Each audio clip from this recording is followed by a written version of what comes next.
नमस्कार मित्रों, अपन BSc second year में रियल एनालिसिस पढ़ रहे थे और रियल एनालिसिस में अपनी फर्स्ट थ्योरम की बाल-जानो-वेस्टर्स थ्योरम। तो देखिए अपन पढ़ रहे हैं रियल एनालिसिस और अपनी चल रही थी रियल सीक्वेंस। रियल सीक्वेंस में चल रहा था monotonic sequence, limit of sequence और उसके बाद में आया था Bolzano Weierstrass theorem. Last time limit point पढ़ा था, limit point of sequence. Limit point क्या होता था कि कोई सीक्वेंस दे रखी है, अगर उसकी लिमिट एग्जिस्ट कर रही है तो वही उसका लिमिट पॉइंट होगा।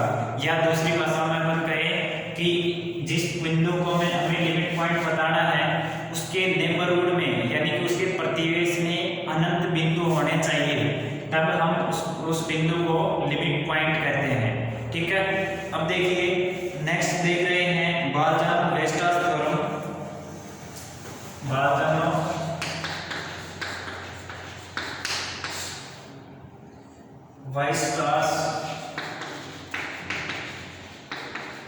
प्रमेय।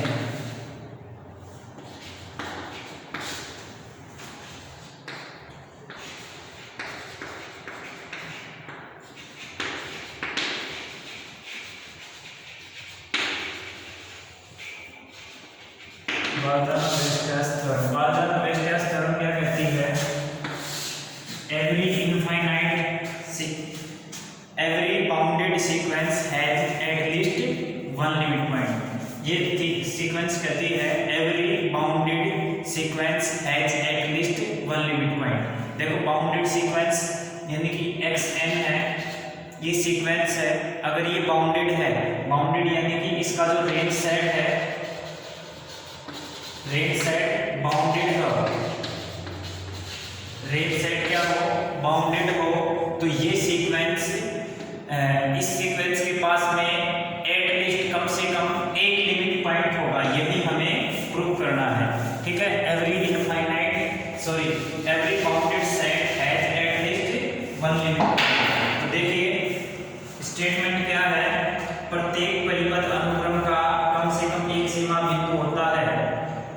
प्रत्येक परिबद्ध अनुक्रम का कम से कम एक सीमा बिंदु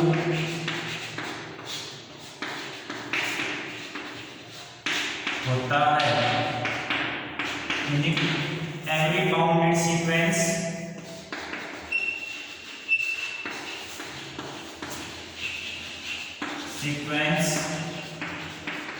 has at least one limit point.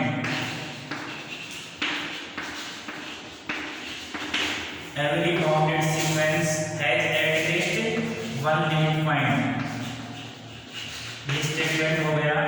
अब इसका प्रूफ देखेंगे।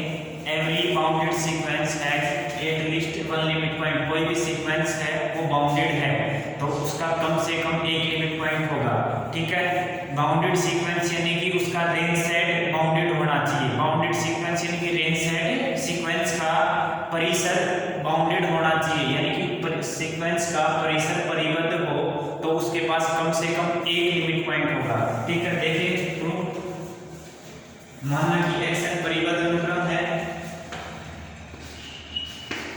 माना कि xn परिबद्ध अनुक्रम है,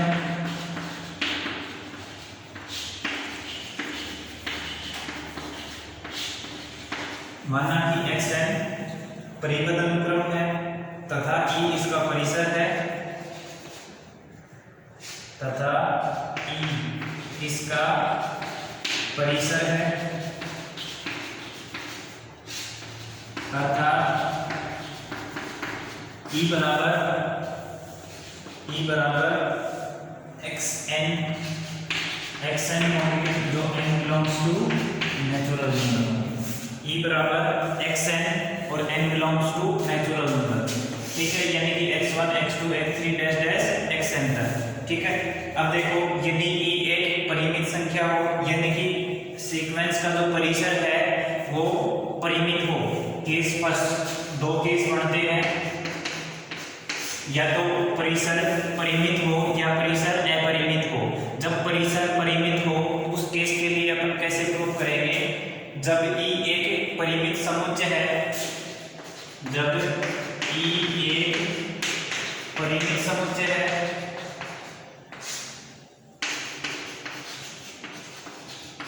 जब ई एक परिमित समुच्चय है, परिमित समुच्चय है तब क्या करेंगे? इस स्थिति में एक वास्तविक संख्या अल्फा विद्यमान होगी। इस स्थिति में अल्फा एक वास्तविक संख्या, अल्फा एक वास्तविक संख्या जो ई में विद्यमान होगी, अल्फा एक वास्तविक संख्या विद्यमान होगी, ताकि n की संख्या वास्तविक संख्या विद्यमान होगी। सीधा लिखो, विद्यमान होगी। ई एक वास्तविक संख्या विद्यमान होगी ताकि n के अनंत मानों के लिए, ताकि n के अनंत मानों के लिए, ताकि n के अनंत मानों के लिए xn बराबर अल्फा। ठीक है, और n belongs to natural number के लिए xn बराबर लिख लो, xn बराबर अल्फा और n है वो नेचुरल नंबर होगा। ठीक है, अनंत मानों के लिए xn का मान अल्फा आएगा, यानी कि अल्फा अल्फा अल्फा अनंत बार रिपीट करेगी, और अनंत बार रिपीट करेगी तभी अल्फा इसका लिमिट पॉइंट होगा। ठीक है, यानी कि सीक्वेंस का लिमिट पॉइंट बताने के लिए हम क्या करते हैं? या तो सीक्वेंस की लिमिट चेक करते हैं, और सीक्वेंस की लिमिट जहां जाती है वहीं उसका लिमिट पॉइंट होता है। ठीक है, दूसरी भाषा में या दूसरे तरीके से अपन लिमिट पॉइंट कैसे देखते हैं? जिसको हम लिमिट पॉइंट बताते हैं वो बिंदु बार बार रिपीट करेगा, यानी कि अनंत बार सीक्वेंस के क्रम में आएगा। ठीक है, जैसे -1 की पावर 2 था, उसमें -1 + 1 -1 + 1 -1 + 1, इसमें -1 है वो भी अनंत बार रिपीट कर रहा है, और +1 है वो भी अनंत बार रिपीट कर रहा है, इसलिए 1 और -1 उसके लिमिट पॉइंट थे। अब ऐसे ही यहाँ पे इस स्थिति में अल्फा एक वास्तविक संख्या विद्यमान होगी, ताकि n के अनंत मानों के लिए xn बराबर अल्फा होगा, और n एक प्राकृत संख्या होगी। ठीक है, प्राकृत संख्या में से कुछ भी हो सकता है, जैसे 5 है, 10 है, 20 है, इन पे रिपीट कर रहा है, तो ये 5 10 20 प्राकृत संख्या है, और उनके मान उन पे अल्फा मिलेंगे। ठीक है, आगे देखिए, आगे कह रहा है दिस इंप्लाइज xn बराबर अल्फा, और अल्फा बिलोंग कर रहा है अल्फा माइनस एप्सिलॉन और अल्फा प्लस एप्सिलॉन। ठीक है, अल्फा माइनस एप्सिलॉन और अल्फा प्लस एप्सिलॉन n के अनंत मानों के लिए, n के अनंत मानों के लिए। ठीक है, दिस इंप्लाइज अल्फा xn का सीमा बिंदु है, xn का सीमा बिंदु है। ठीक है, नेक्स्ट देखो सेकंड केस, और सेकंड केस क्या कहता है? जैसे मैं मिटा देता हूं, फर्स्ट केस में तो क्या किया, जब ई एक परिमित संख्या है, सेकंड केस लेंगे, सेकंड केस में लिखेंगे जब ई एक अपरिमित संख्या है, यानी कि सीक्वेंस के रियल सेट में, सीक्वेंस के परिसर में अपरिमित संख्याएं यानी कि अनंत संख्याएं आए, तो उस केस के लिए अपना ये उस केस में लिमिट पॉइंट कैसे प्राप्त होंगे और वो क्या होगा? देखिए केस सेकंड, केस सेकंड, जब ई एक अनंत समुच्चय है, जब ई एक अनंत समुच्चय है,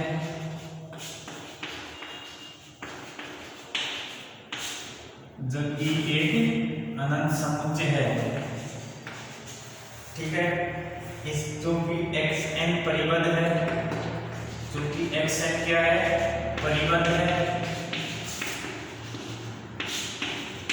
xn परिबद्ध है, इसलिए परिसर ई भी, इसलिए क्या होगा, परिसर ई भी परिबद्ध होगा,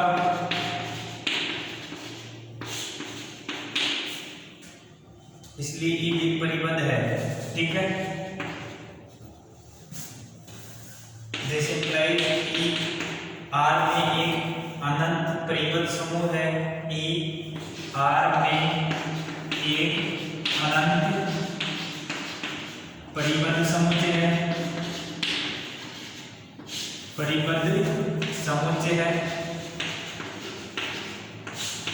ठीक है। देखो xn परिबद्ध है तो उसका रेंज सेट, उसका परिसर है वो भी परिबद्ध, xn bounded, this implies range set is also bounded. अब रेंज सेट बाउंडेड है तो ई यानी कि परिसर R में एक अनंत परिबद्ध समुच्चय है, R यानी कि वास्तविक संख्याओं का समुच्चय है, ई है परिसर है वो वास्तविक संख्याओं का समुच्चय है, ई R में एक अनंत परिबद्ध समुच्चय है, ई है वो वास्तविक संख्याओं का बाउंडेड सेट है। अब देखो ई का कम से कम एक सीमा बिंदु अल्फा होगा, ई का कम से कम एक सीमा बिंदु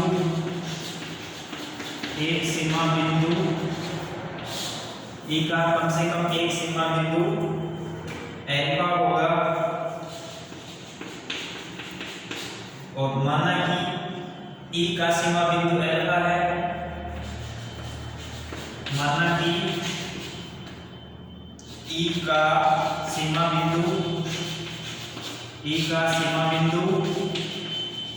अल्फा है, ई का सीमा बिंदु मान लिया अल्फा, लिमिट पॉइंट अल्फा मान लिया।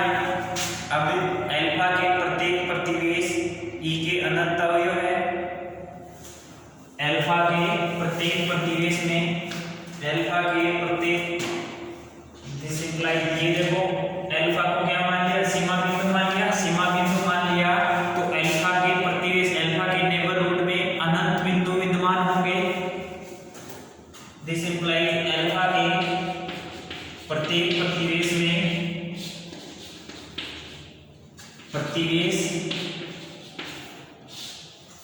अल्फा के प्रत्येक प्रतिवेश ई के अनंत अवयव है,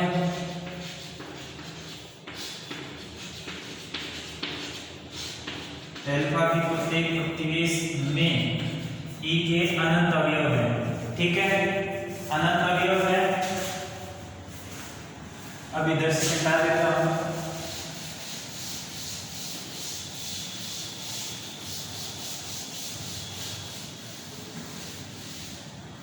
अल्फा के प्रतिवेश में अनुक्रम के अनंत अलग अलग पद होंगे, दिस इंप्लाइज अल्फा के प्रत्येक प्रतिवेश में अल्फा के प्रत्येक प्रतिवेश में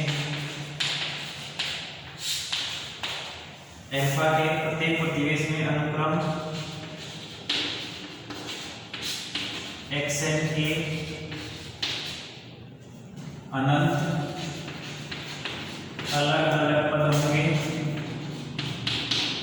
अनंत अलग अलग पद होंगे, अनंत अलग अलग पद होंगे, this implies xn belongs to alpha minus epsilon और अल्फा प्लस एप्सिलॉन, और अल्फा क्या है, 0 से बड़ा है n के अनंत मानों के लिए, n के अनंत मानों के लिए, ठीक है।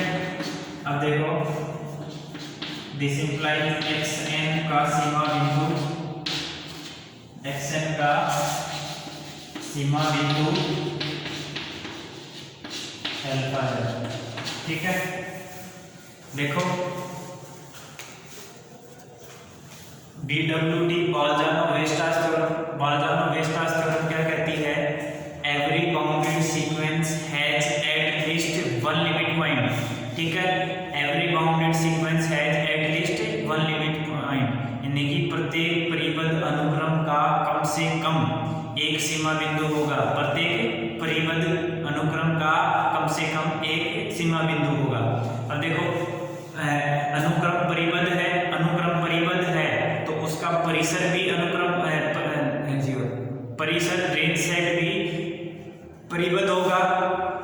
अनुक्रम bounded this implies range set of sequence bounded, उसको E मान लिया, E बराबर xn और n belongs to natural number.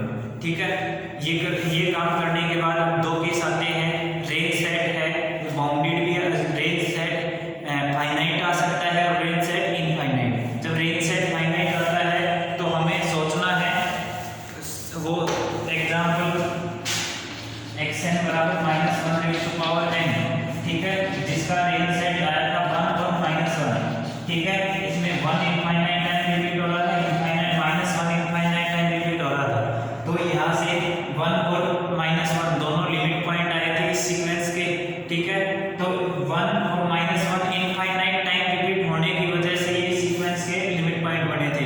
और यही बात हमने लिखी है कि जब xn परिमित समुच्चय हो, xn का परिसर परिमित समुच्चय हो यानी कि फाइनाइट सेट हो, तब उस केस में जिसको अल्फा लिमिट पॉइंट है तो उसके प्रतिवेश में यानी कि अनंत इनफाइनाइट टाइम को रिपीट करता है। ठीक है, और दूसरा केस पड़ता है कि यदि E एक अनंत समुच्चय है यानी कि E इनफाइनाइट सेट है और xn बाउंडेड है, तब E का परिसर भी बाउंडेड होगा, रेंज सेट भी बाउंडेड होगा। E R में अनंत परिबद्ध समुच्चय है, यानी कि देखो ये सीक्वेंस किस तरह से ट्रीट करेगी। xn बराबर 1/n लेना। ठीक है, ये सीक्वेंस क्या होगी 1/2 1/3 1/4 डैश। ठीक है, और जब 1/इनफाइनाइट जाएगा तो ये 0 के एप्रोक्सीमेट इक्वल तक जाएगी। ठीक है, तो सीक्वेंस का रेंज सेट क्या होगा 1 और 0 के बीच में होगा। 1 0 xn और (1). xn का मान 0 और 1 के बीच में है, यानी कि सीक्वेंस का रेंज सेट बाउंडेड है। तो ये इस एग्जांपल के अकॉर्डिंग आप सोचेंगे E में कम से कम एक सीमा बिंदु अल्फा होगा। माना कि E का सीमा बिंदु अल्फा है तो अल्फा के प्रत्येक प्रतिवेश में E के अनंत अवयव हैं, यानी कि 0 इसका लिमिट पॉइंट होता है और 0 के नेबरहुड में जब रियल नंबर को वैसे देखेंगे, ये 0 है ये 1 है, इधर से 1 रखा तो 1/2 1/3 1/4 जैसे जैसे बढ़ते जाएंगे इधर देखो ये गुच्छा सा बढ़ता जाएगा, यानी कि 0 के नेबरहुड में अनंत अवयव आएंगे और 0 के नेबरहुड में जब अनंत अवयव आएंगे तो 0 को क्या बताएंगे लिमिट पॉइंट बताएंगे। अल्फा के प्रत्येक प्रतिवेश में अनुक्रम xn के अनंत अलग अलग पद होंगे। ये अनंत क्या है अलग अलग पद हैं 1/2 1/3 1/4 1/5 एंड सो ऑन, इस तरह से अलग अलग अवयव हैं। ठीक है, तो xn belongs to alpha minus epsilon और अल्फा प्लस एप्सिलॉन। एप्सिलॉन है वो 0 से बड़ा है। n के अनंत मानों के लिए xn का सीमा बिंदु अल्फा है। ठीक है, यही हमें प्रूफ करना है। ये अपनी बाल्ज़ानो-वेस्टास थ्योरम थी। अब इसके आगे है अनुक्रम की सीमा लिमिट ऑफ ए सीक्वेंस। ये अपन नेक्स्ट लेक्चर में देखेंगे अनुक्रम की सीमा। इसके ऊपर टिप्पणी है, 2 टिप्पणी है, एक एग्जांपल दे रखा है, फिर convergent sequence, divergent sequence, oscillate sequence, इनके बारे में पढ़ेंगे। ठीक है, फिर उसके बाद में थ्योरम्स हैं वो थ्योरम भी करेंगे। ठीक है, धन्यवाद।